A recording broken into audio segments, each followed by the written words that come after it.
Stuck in your OCD treatment, you can succeed and not be derailed. This video is a true lifesaver. Now let's talk about OCD. I'm Paige Pradko, an OCD and anxiety specialist with 2 decades of clinical experience. Today we're going to dive into the 10 crucial mistakes that can derail your progress in OCD treatment. I was recently visiting a beach in Florida and got bit by little beach bugs called no-see-ums. They're called that because you can't see them.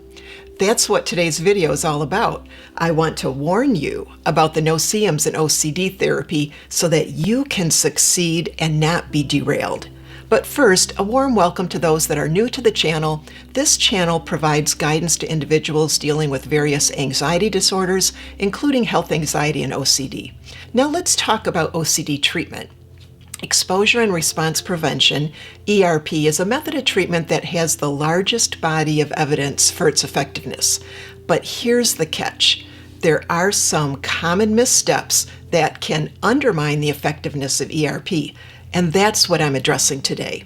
In essence, ERP requires you to confront your deepest fears, be it intrusive thoughts, unsettling images, or distressing scenarios, all while resisting the urge to perform compulsions or rituals that temporarily alleviate your anxiety and distress.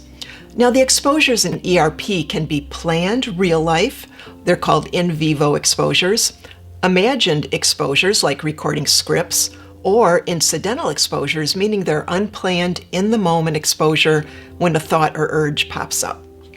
With repeated use of ERP, you learn that what you thought was going to happen doesn't happen, and your urge to ritualize decreases and your ability to tolerate anxiety increases. ERP boasts an impressive 86% success rate, according to research by Pho et al. In 2005. However, the journey can be challenging, with dropout rates ranging from 18.7% to 27%. Had I known this information I'm sharing today, I could have been more effective treating my clients early on. But these are common mistakes that you should avoid. Mistake number 1 is failing to plan exposures that target that core fear.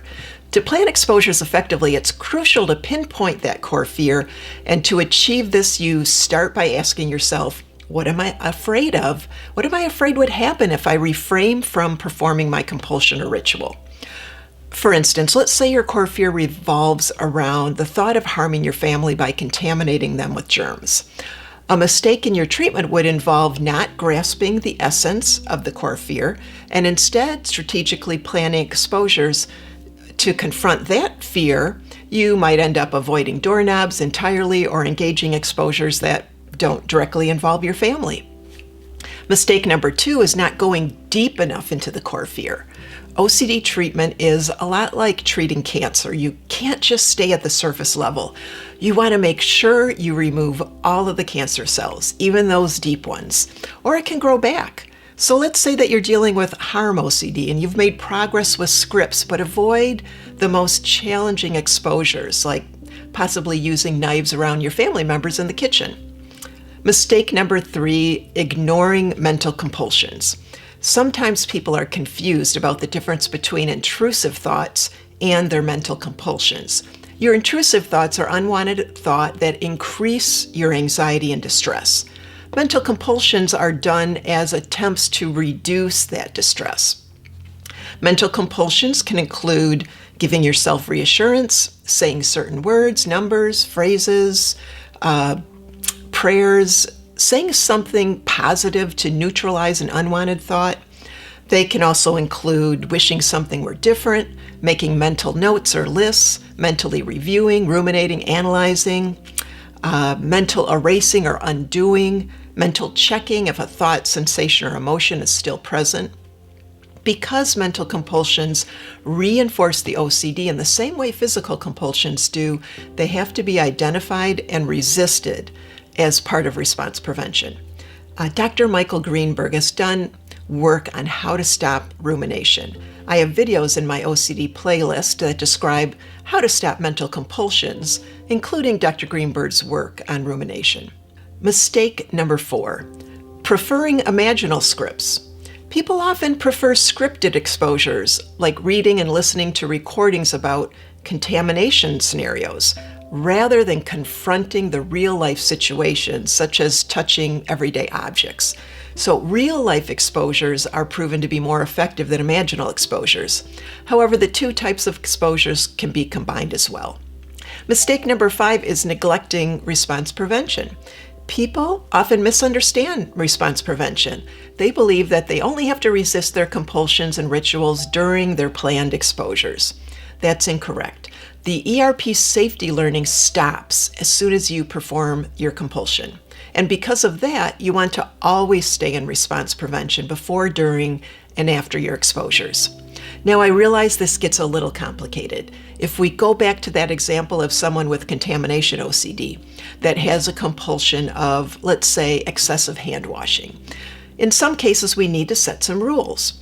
An example of a rule might be that you may wash your hands maybe no more than 30 seconds after using the restroom, and you purposefully wash them very poorly. And there's also techniques to help you feel recontaminated afterwards so that you can stay in response prevention. I cover these techniques for rule setting in detail in my OCD course. Mistake number 6 is overlooking OCPD. You may not recognize the coexistence of obsessive compulsive personality disorder, which can complicate your treatment. 25% of people with OCD also meet the criteria for OCPD.